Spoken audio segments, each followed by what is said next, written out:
সকাল থেকে মাইকের আওয়াজ শুনতে পাচ্ছিলাম, তখন থেকেই আমার ভাস্তি বলছিল চল না পিসি দেখতে যাই।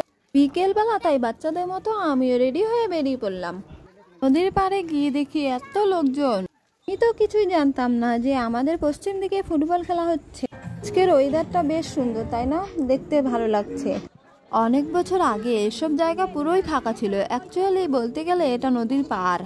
ছোটবেলা ওই ধরো 11-12 বছর বয়সে স্কুল থেকে বাড়ি ফিরে সোজা পাড়ে এসে খেলতাম।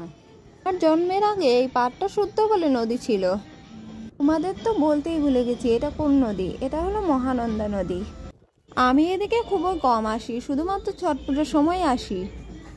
খেলা দেখতে এসে পুরো মাঠ ঘোরা হয়ে গেল আমাদের। তোমরা দেখতে চাইলে তোমরাও আসতে পারো, এখনো টাইম আছে। চলে এসো। আমরা মাঠে বসে পড়লাম।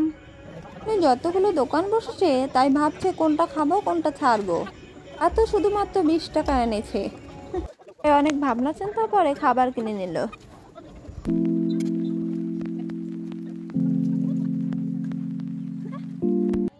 আমি তো খেলার কোনো আগাগোড়া বুঝি না, শুধু দেখতে এসেছি লোকজন।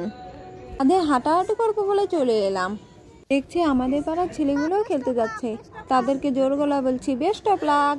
আমাকে দেখে মুচকি মুচকি হেসে বলছে ওকে ওকে।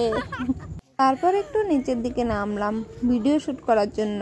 আর নিচের দিকে নামতে নামতে মনে হচ্ছে কোন পাহাড়ের উপর থেকে নিচে নামছি।